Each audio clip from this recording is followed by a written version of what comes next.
Self-esteem plus self-responsibility, each reinforcing themselves. And what self-responsibility says simply is that you are the architect of your own destiny, that you are the master of your own fate, that you are totally self-responsible, that everything that you are or ever will be is up to you and you alone. Now, you can believe in a higher power, as I do, and you can say that the higher power is responsible, but God helps those who help themselves, and for this earthly life, you're in charge of your life. You're in charge of what happens to you. If you don't like the way things are going, it's up to you to change it, but there's no way that you can ever give away responsibility. And this whole subject of responsibility is one that is very controversial, and as you will see as we talk in this session, it's one that you have to understand with crystal clarity if you want to achieve your full potential as a human being. Now, we go over here. One of the things that we know is we start off as infants, if you like, when we're born. I'll just write I for infant. We start off as infants, and as we grow to become adults at the age of 18 years, we start off with zero responsibility. And as we grow toward becoming adults, we gain responsibility more and more, until by the time we become adults at the age of 18 years, if our parents have brought us up properly, if they have prepared us, if they've encouraged us to be self-reliant, if they've encouraged us to make our own decisions and think for ourselves and plan our own lives, at the age of 18 years, legally speaking, psychologically, morally, mentally, physically, and everything else, you are ready to take over your own life.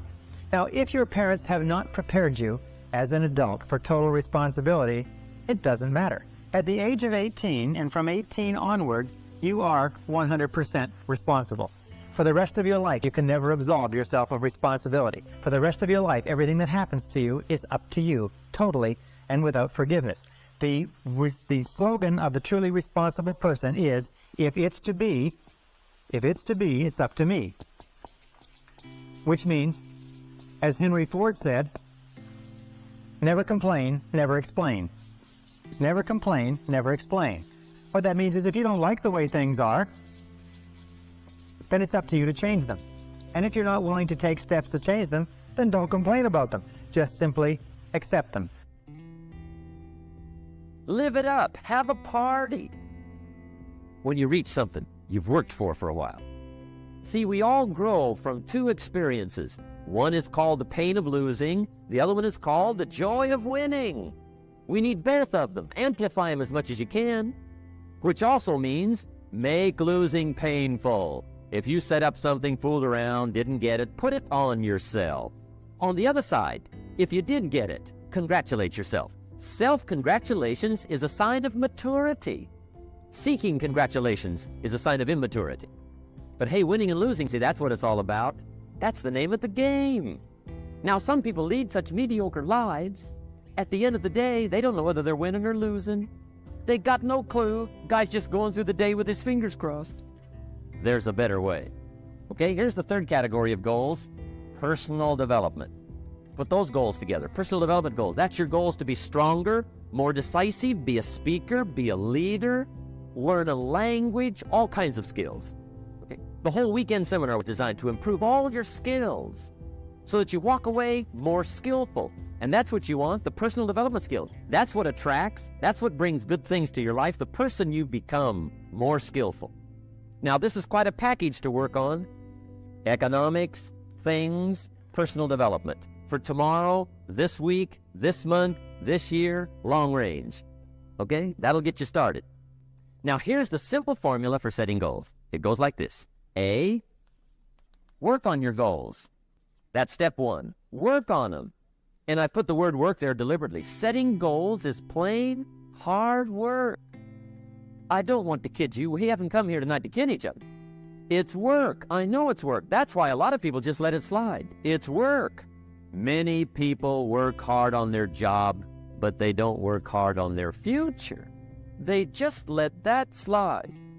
And the work involved is making plans. I know most people don't. I understand that. But don't let that be you. Guy says, well, yeah, you work where I work, but the time you struggle home, it's late. You got to eat a bite of supper, watch a little TV, get to bed. You can't sit up half the night. Plan. And the guys be hungry. Good worker, hard worker, sincere. But you've got to be better than sincere, working hard. You've got to be better than a good worker. You got to be a good planner. Somebody once wisely said, the people who fail to plan are planning to fail. Well said. So work on your goals. Here's step 2. Write your goals down. That's so important. I teach my staff around the world, put your goals in your journal. Because one of the major people you want to study is yourself. Men who are men and women who are women don't complain about the difficulties of life. They just accept them as the difficulties of life, and they either do something about them or they don't say anything. So if it's to be, it's up to me. If it's to be, it's up to you. This is one of the hardest things to understand, because when we're children, at this stage, we're totally dependent. And being totally dependent, we develop, if you like, a habit pattern or a conditioned response, and we look for the reason that things happen outside of ourselves. As we become adults, if we're not careful, we will still retain this dependency, and we will long for what is called the pseudo-security of childhood. That time in childhood when someone took care of us. That time in childhood when we were fed and clothed, and our home was taken care of, and our school and everything. We didn't have to worry about a thing because they took care of it.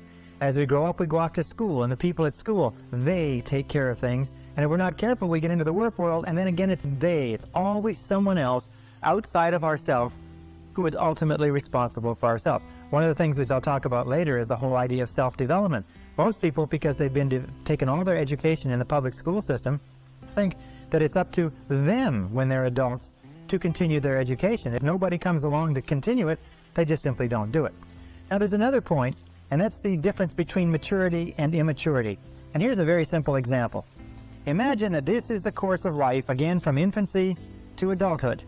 And everybody reaches the stage, sooner or later, where they come to this great cliff and this great canyon. And this is the side of immaturity. This is the side of childhood. This is the side where we are dependent upon others and where we look to others for our answers and our solutions. We look outside of ourselves. At this point, we come to the edge of this canyon. At the edge of this canyon, we look across into the land of maturity, the land of adulthood.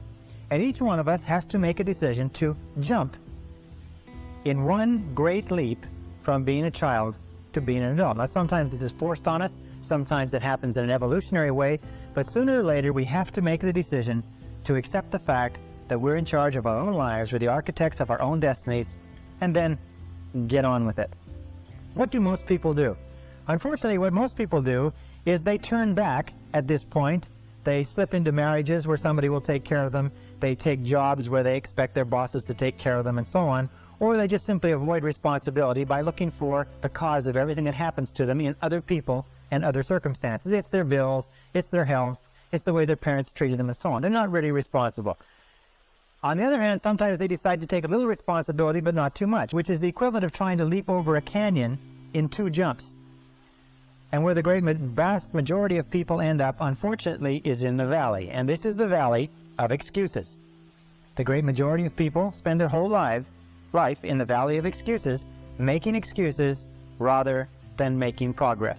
There's an old saying that says the disease of excusitis, which is the habit of making excuses to excuse away our failures and our inadequacies, is fatal to success.